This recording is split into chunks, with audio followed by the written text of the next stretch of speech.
You open your banking app at 9:37 in the morning. Your treasury bond holdings are right there at the top. Stable, reliable, safe. The bedrock of every diversified portfolio since your grandfather bought war bonds in 1945. Except the largest buyer on earth just walked away from the table. China dumped $688.7 billion worth of United States debt, the lowest level since November 2008. They're not coming back. And the question isn't whether this is happening. The Treasury data is public. The question is, what comes next? Because when the factory stops lending to the customer, the relationship has fundamentally changed.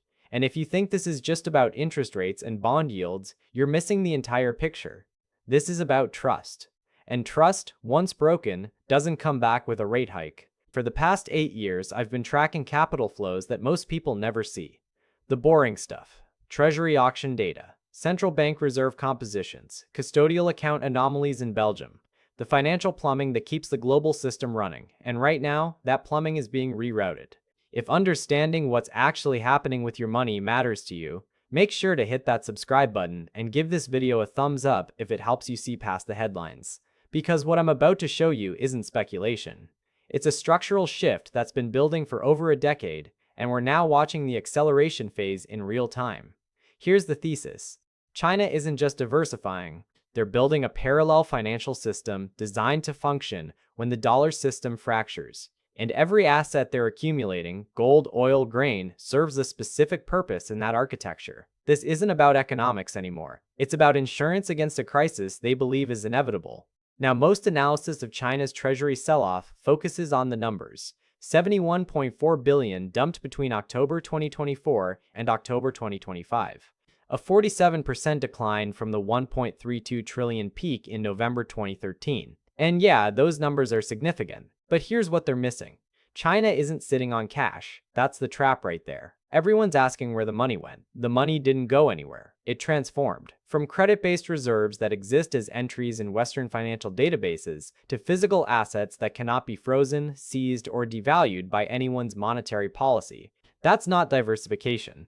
That's de-risking against a scenario where access to the dollar system becomes a weapon. Let me back up for a second. Because to understand why this matters, you need to understand what happened on February 24, 2022. Russia invaded Ukraine. Within 48 hours, the United States and European Union froze approximately $300 billion of Russian central bank reserves. Not Russian oligarch money. Not private wealth.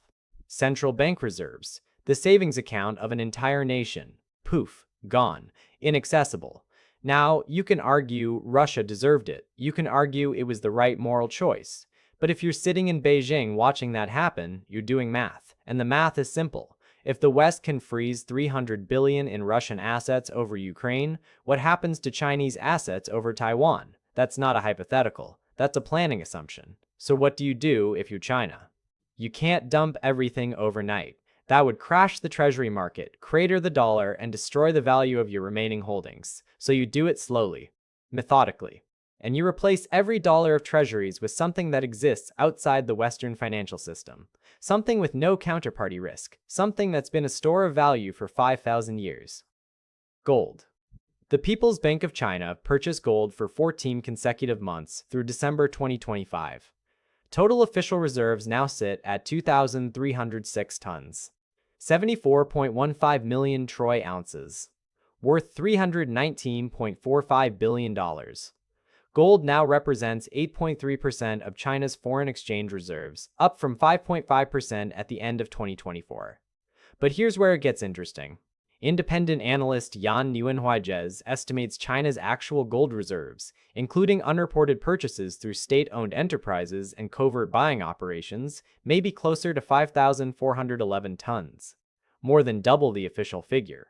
And in the first week of January 2026, London spot gold broke $4,500 per ounce, closing at $4,477.83 on January 9th. That's a 46% surge over the past year, the largest annual gain since 1979. Now, you might be wondering why gold matters in a world of digital currencies and instantaneous transactions. Here's why. Gold cannot be frozen by SWIFT. It has no counterparty risk. It doesn't disappear when a clearinghouse in Brussels decides you're on the wrong side of a geopolitical dispute. When you hold physical gold in vaults in Shanghai or Shenzhen, you hold an asset that predates the Bretton Woods system, predates the Federal Reserve, predates the entire architecture of dollar dominance. And on November 19, 2025, the People's Bank of China governor inaugurated something called mBridge, a digital currency platform with the United Arab Emirates allowing bilateral trade that bypasses the dollar entirely. Gold-backed digital settlement. No dollars. No SWIFT codes. No Western intermediaries. Let that sink in for a second. If you've made it this far, you're already ahead of most analysts who think this is just about bond yields. But don't stop now, because what comes next is where the real strategy becomes visible. China isn't just moving money, they're stockpiling the physical commodities required to survive a prolonged economic siege, and the scale is staggering. Oil. In November 2025, China added 1.88 million barrels per day to storage, the highest single month on record. Crude imports hit 12.43 million barrels per day, the highest in Chinese history. Reuters columnist Clyde Russell calculates that China added an average of 980,000 barrels per day to storage over the first 11 months of 2025, nearly 160 million barrels total. Rystad Energy's estimate is similar. Total strategic and commercial reserves now stand between 1.2 and 1.5 billion barrels. Storage facilities are only 60% full. The United States Energy Information Administration expects China to continue stockpiling through 2026. 11 new storage facilities are under construction by Sinopec and CNOOS, adding 169 million barrels of capacity. Beijing ordered state oil companies to acquire 140 million barrels between July 2025 and March 2026. Why?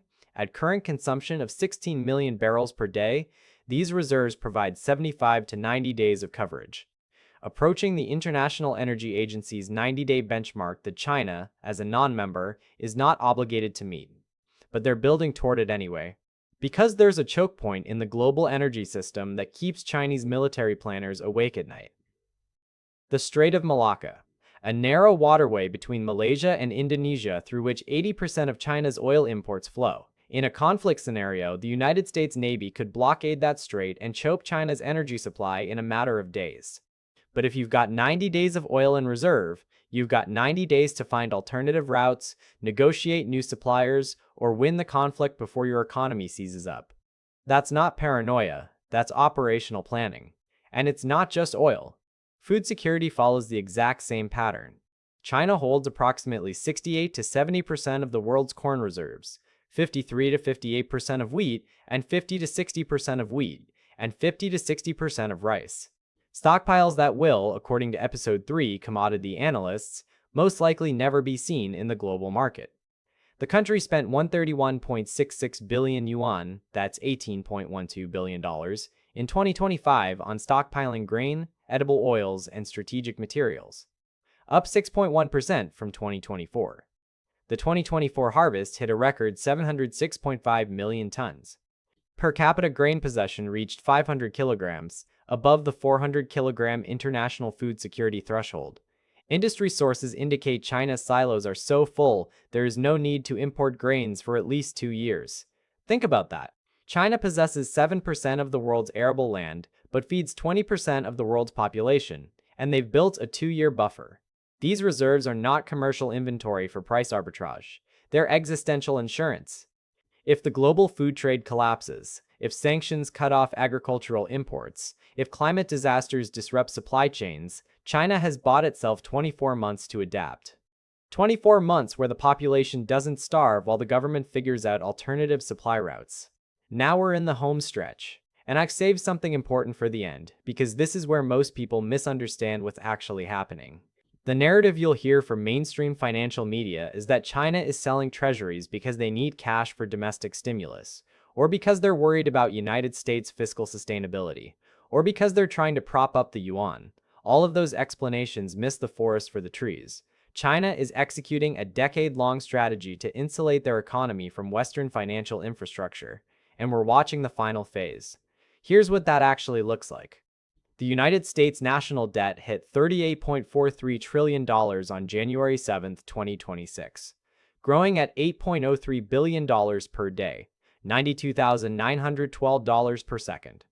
Annual interest payments now approach $1 trillion, nearly triple the $345 billion paid in 2020. Former Treasury Secretary Janet Yellen warned this month that America is nearing fiscal dominance. That's the point where debt becomes so massive that raising interest rates to fight inflation actually increases inflation by pumping more interest income into the economy. The debt to GDP ratio sits at 120%, and the largest foreign buyer has been exiting for years. But here's the twist. While China exits, allies are filling the gap. For now, Japan remains the largest foreign holder at $1.2 trillion. The United Kingdom surged to second place at $877.9 billion, surpassing China in March 2025 for the first time since 2000. Belgium increased holdings by 24% in 2025, the largest percentage jump among major holders. So the treasury market isn't collapsing. Somebody's still buying. But here's what most analysts miss. United Kingdom and Belgian holdings are heavily influenced by Euroclear, the Brussels-based clearinghouse processing over 42 trillion euros in assets. When Treasury International Capital data shows Belgium or the United Kingdom buying, it often reflects custodial holdings for other nations seeking anonymity. The Treasury Department itself warns that TIC data cannot attribute holdings with complete accuracy because securities held in third-country custodial accounts don't reflect true ownership. Translation? We don't actually know who's buying United States debt anymore. It could be European allies, it could be Middle Eastern sovereign wealth funds parking oil revenues. It could be China buying through offshore entities to mask their continued exposure. Or it could be political buyers, nations purchasing treasuries not because they're the best investment, but because Washington asked them to as part of broader alliance coordination. Political buyers are fickle. They buy until their own economies crack under the weight of supporting someone else's deficit.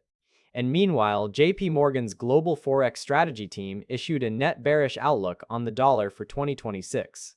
The data is real. The question is, who's actually behind it, and for how long? Now let me tie all of this together, because when you see how these pieces connect, everything changes. China's sell-off isn't an isolated financial decision. It's one component of a comprehensive strategy that includes gold accumulation, oil stockpiling, food security, and the construction of alternative payment systems like mBridge. Each piece serves a specific function. Gold provides a reserve asset with no counterparty risk. Oil provides energy security against blockade scenarios. Food provides population stability during crisis. Digital currency platforms provide transaction infrastructure independent of SWIFT, and the Treasury sell-off provides the capital to fund all of it while simultaneously reducing exposure to assets that can be frozen. This is systems-level thinking, and it's been underway since at least 2013 when China's Treasury holdings peaked. That's 12 years of methodical, patient execution. No sudden moves, no dramatic announcements. Just a steady, persistent reallocation of national wealth from dollar-denominated financial assets to physical commodities and alternative infrastructure. The kind of strategy you pursue when you believe the current system will eventually force a binary choice. Comply or be cut off, and you're choosing to build the capacity to withstand being cut off. The real magic happens in your brain when you realize what this means for you. Because whether you hold treasuries, stocks, real estate, or cash, you're operating inside a financial system where the largest manufacturing economy on Earth no longer trusts the largest consumer economy on Earth to honor its debts in a crisis. That's not a political statement, that's observable behavior. You can disagree with China's motivations. You can argue they're overreacting. You can believe American institutions will ultimately prove resilient. But you cannot ignore the fact that a nation with $4 trillion in foreign exchange reserves is actively de-risking away from dollar assets. And where China leads, others follow. Brazil shed $61.1 billion in treasuries between October 2024 and October 2025. India offloaded $50.7 billion over the same period. The BRICS bloc is coordinating its exit. Total foreign holdings of United States treasuries remain above $9.2 trillion. But the composition has shifted. From economic buyers who purchased treasuries because trade surplus recycling left them with dollars they needed to invest, to political buyers who may be purchasing for alliance coordination. Economic buyers are sticky. They buy because math compels them. Political buyers are contingent. They buy until domestic pressure forces reallocation. And the 43-day United States government shutdown that ended November 12, 2025, the longest in American history, did not inspire confidence. The 60-40 portfolio, the foundational assumption of modern wealth management, rests on the belief that United States Treasuries are risk-free, that in any crisis, bonds provide ballast while stocks recover. That assumption is being stress-tested in real time. And if the test fails, if Treasury yields spike not because of inflation, but because of demand collapse, the math that underpins trillions in retirement savings breaks. That's not fear-mongering. That's risk assessment. The same risk assessment China started conducting in 2013. So what do? You can't move your retirement account to gold bars and oil futures, but you can understand the forces reshaping the global financial system. You can recognize that the rules that worked for the past 40 years, buy stocks, buy bonds, diversify, rebalance, may not work the same way for the next 40. You can ask harder questions about currency risk, counterparty risk, and the concentration of your wealth inside a single monetary system. And you can prepare for a world where the dollar remains dominant but no longer monopolistic, where alternatives exist, where trust is no longer assumed but continuously reevaluated. The boulder isn't at the top of the hill anymore, it's already rolling, and the question is whether you're still standing in its path or whether you've moved to higher ground. China made their choice 12 years ago. They've been climbing ever since. The rest of us are just now noticing the valley is flooding. Now here's what I want to know. What should I break down next? The mechanics of mBridge and how digital currencies are restructuring global trade. The Federal Reserve's response options if foreign treasury demand collapses. The historical precedent for reserve currency transitions and what actually happens during the shift. Or something completely different? The global financial system is being rewired in real time, and there's no shortage of critical topics that aren't getting honest analysis. Tell me in the comments what's keeping you up at night. That's what this channel is for. Cutting through the noise and showing you what's actually happening with your money, your savings, and the system you're operating inside. If this helped you see past the headlines and understand the strategy underneath, that thumbs up and subscription help me keep making these. Your future financially secure self is counting on you to understand the game before the rules change completely. And trust me, they're changing faster than most people realize.